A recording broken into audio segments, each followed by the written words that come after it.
Welcome aboard our floating home, Tucana.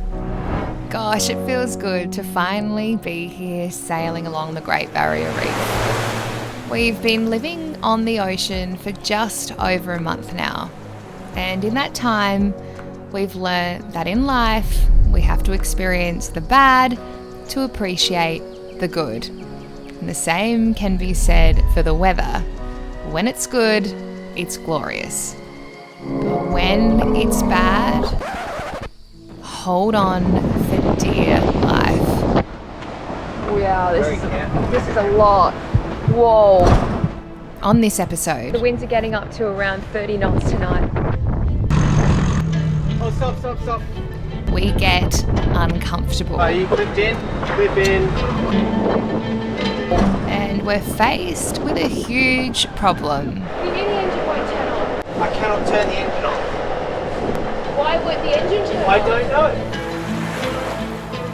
I'm Christina, and this is my partner John. With almost no sailing experience, we purchased Tucana, a 50-foot Jeanneau Sun Odyssey, and learnt the lines along the way. Be careful, John. While sailing from Melbourne to the Great Barrier Reef over the past month. I quit my job and have now made it my mission to share this adventure and the ocean with you. So join us for this epic adventure.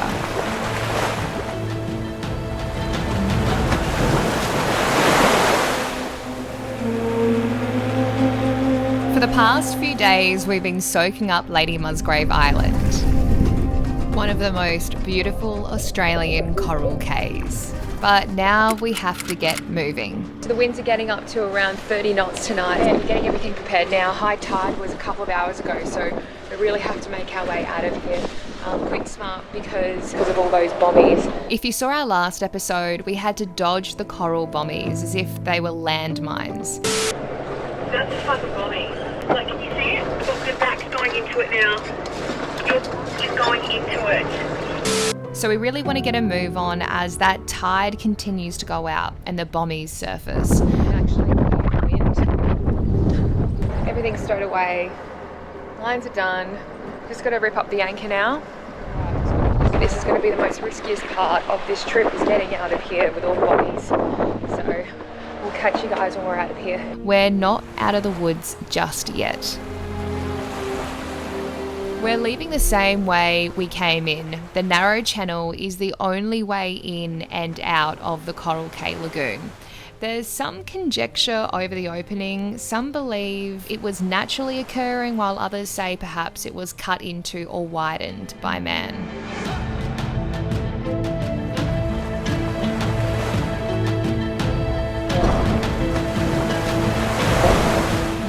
Either way, we made it out. We're away. We're a little bit soaked. That was a bit wild. Gosh, I was so nervous on the calm day. And the adrenaline for leaving so suddenly as well in the mix. It had been a while since I updated the family of our whereabouts, so I called Dad. Yeah, we've just left Lady Musgrave, but we just wanted to let someone know because the weather's a bit gnarly. Yeah, a bit of wind, I've heard to see. Yeah, a bit of wind. You have to dodge many reefs? Yeah, we did actually. Okay. You didn't touch any? Good. No, we didn't touch any, thank goodness. I was light on the details. I didn't want to make him nervous. Just don't go any further forward. Okay, to reverse. Maybe. Can I turn right? Hard? Yeah. I told Dad our plans and that we were en route to Heron Island, 40 nautical miles away, a 6-hour journey in this. We're into wind though. And that was a problem, but we attempted to sail anyway. All right, ready on the winch. Oh, stop. That's until we realised the boom bag wasn't fully unzipped. Do you want to go down? We were in such a rush and had so much going on. I'm going to unzip the boom bag.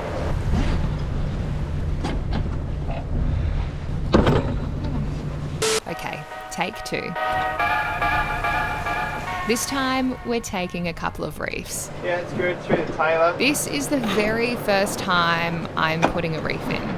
Right, okay, now winch until you see a white mark just here. Very quickly, for those who don't sail, putting a reef in means we're reducing the surface area of the mainsail. So in this image, the left vessel has its main out in full.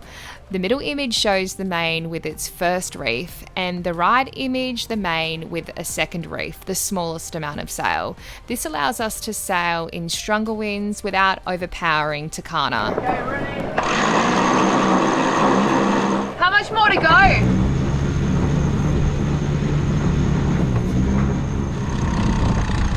Alright, we've gone through one. Leave it on the winch. Both of them? No, just take it off of this winch and put it back on there.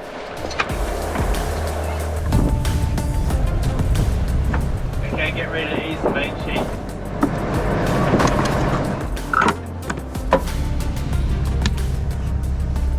Alright, I think that'll do. Enough? Doing 3 knots. And so we decided to roll some of the head sail out. What are we going? I feel like we're going faster now. Not a lot faster. No? We got 5 knots now. While the swell wasn't massive, the short, steep waves were the killer, causing the bow to pound consistently. Check out the splashes we were being sprayed with. We started to question whether we should have even left Lady Musgrave at all. What was going to be worse, to be stuck in this or Lady Musgrave Lagoon surrounded by bombies with 30 knots of wind? So are you clipped in? No.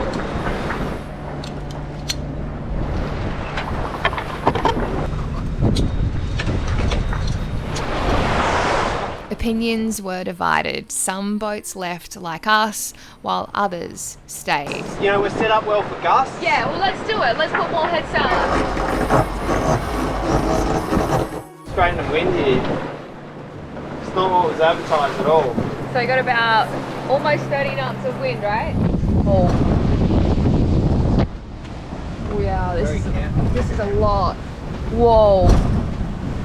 The jammer isn't holding the head sail furl, and with it reefed, essentially it's just pulling through, which is why we've had to do this makeshift setup with the main sheet over to the other one. So looks like we're going to have to get some new jammers in. It just wasn't our day. With the wind on our nose, we decided to call it quits and motor. We hate motoring, so it was gut-wrenching. While these conditions may seem like a breeze for some, remember, we have only had about a month's worth of sailing experience. We are as green as they come. Oh, let's motor to Heron. Do you want me to put the little preventer on, the main? Oh, can you just tie it on the back? Yeah.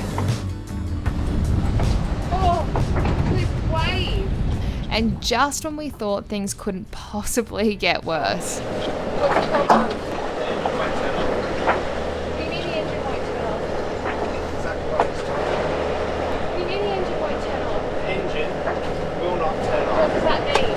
Turn the engine off. Why would the engine turn off? I don't know. I'm just telling you, I can't turn the engine off. I was in absolute shock. Well, should we leave it on? Well, just motor for the next 5 hours. If you turn it off, what if we can't turn it back on again? I don't know how that's possible. No idea what revs I've got or anything. Just get on the mooring and I'm just going to have to kill the engine. I don't know how. Turn off the fuel or something. Yeah, I reckon the cable's gone. Oh my god. Do we want to call someone now at Yeah, reception? The engine won't turn on.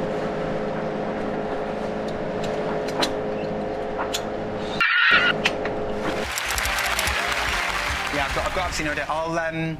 I'll have to phone a friend.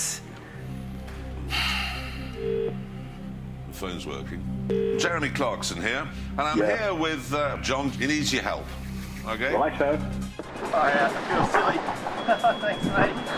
That's excellent. Thanks, mate. Cheers. Alright, catch you up, mate.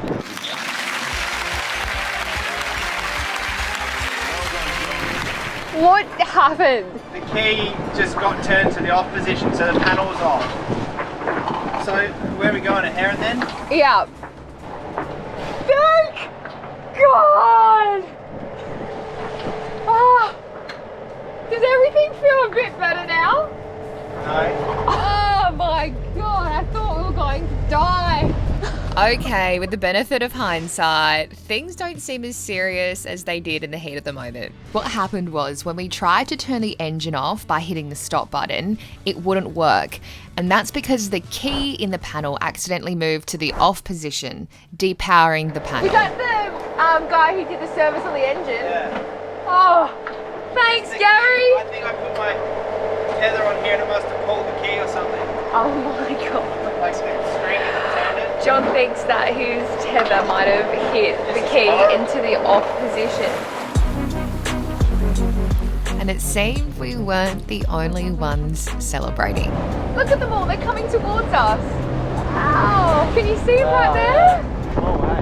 Yeah, Look at them go. it's our silver lining. Wow. Oh, wow.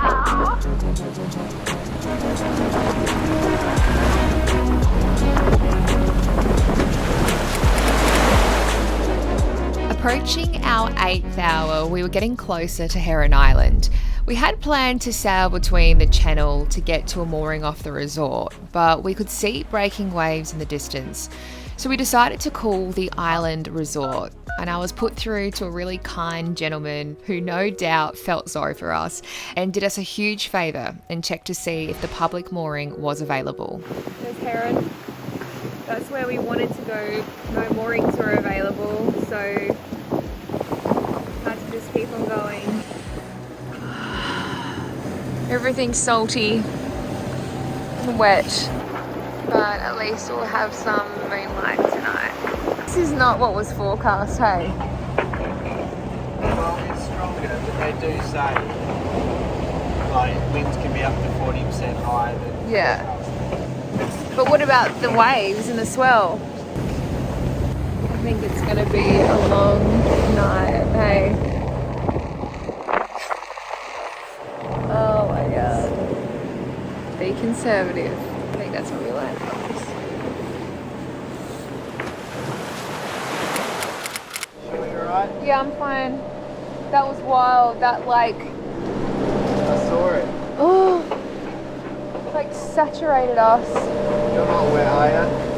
I think just my feet and the table. The sea is very messy, isn't it? Yeah. Throughout the night, we sailed until 2 a.m. before finally arriving to Hummocky Island.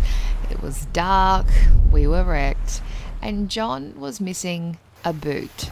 Nice shoes, babe. My left foot is so warm. Better than 2 cold feet, right? Oh, we made it. We bloody made it. I think that's the least of our problems, hey? I reckon.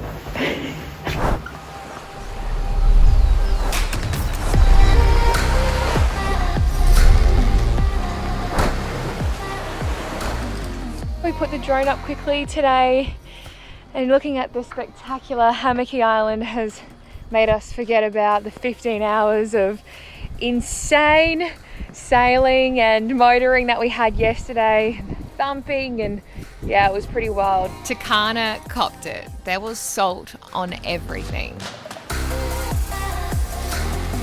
Just need to show you how much salt is all over our boat today. Look at this. That is enough salt to like marinate your Scotch fillet steaks that we're going to be having for dinner tonight. It's crystallized all over dinghy. How's the window looking? Never thought I'd say this, but we're kind of hoping that it will rain now. Otherwise we might have to get to a marina at some stage and give her a bit of a wash.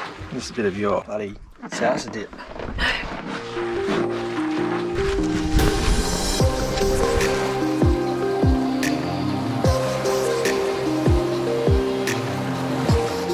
What a wild trip that was last night, hey? Gosh, I think we should write something like... But we're just about to put the anchor away. And we're going to be making our way over to Great Keppel Island, which is out that way. Great Keppel has 17 white sandy beaches and could soon be developed by Australia's richest person, Gina Rinehart, who's worth $31 billion. We're very grateful to have this sunny, calm weather today, and we're looking forward to heading to Great Keppel. So let's go. Let's do this.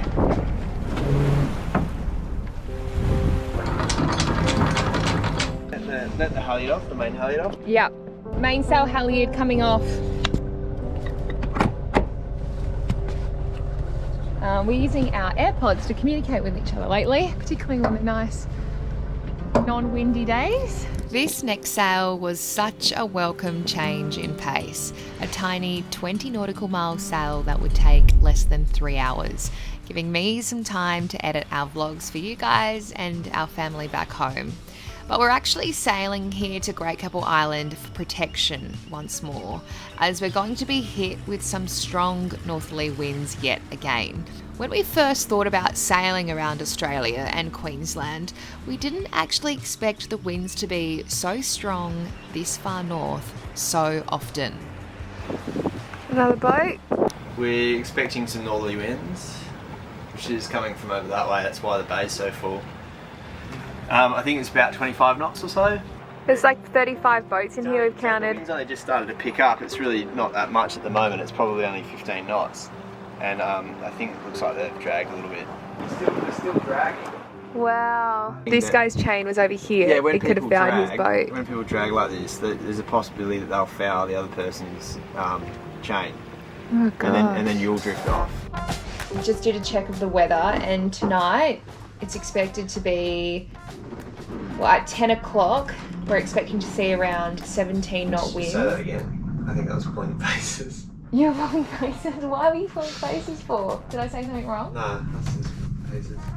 The high tide tonight, what is it going to be? Around about 7-8 metres underneath us?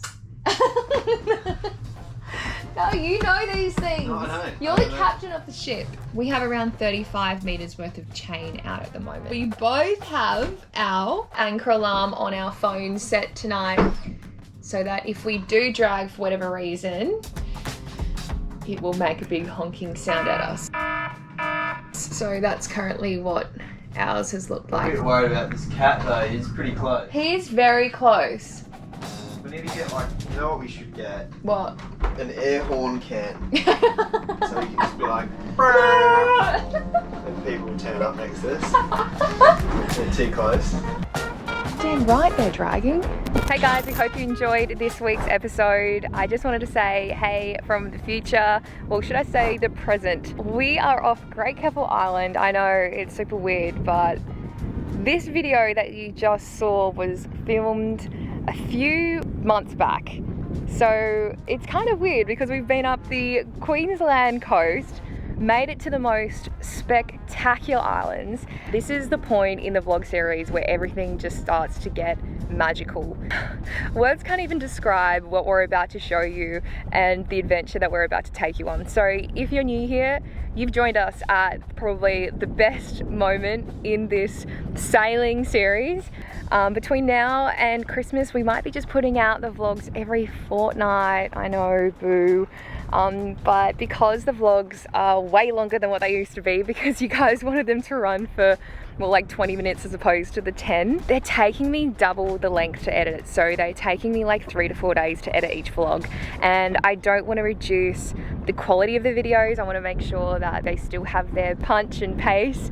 So I hope you can be patient with us. We are so grateful for the amount of growth that we have seen in the channel. Like, you guys are amazing and we are so grateful for you. We want to say thank you from the bottom of our hearts. I think we just hit 40,000 subscribers this week, which is beyond amazing in the few months that we've been making these vlogs. So thank you for being here, and yeah, legitimately you have joined us, if you're new here, at the best moment of this trip. This week, as I was editing the current vlog, it was just a mind-blowing experience to see how far we've come over the last couple of months. There were so many moments in this episode that you've just seen where John and I were like cringing and going, oh, we can't put that in this video, but we've left it all in there for you. We've left all the juice in there. Yeah, we've laid it all out on the table for you, tried to show you pretty much how everything played out. Anyway, this week, the most bizarre thing happened. As you saw in that footage, Gina Rinehart, Australia's richest person, literally pulled up right next to us, and John's like, that's Gina Rinehart. I'm like, no way.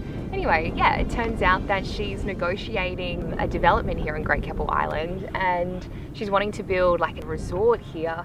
And so she came to check it out on her super yacht that costs $500,000 a week to rent out. And I'm so glad that we got to share it with you in real time. Love you and leave you guys. Big hugs, and see you in a fortnight.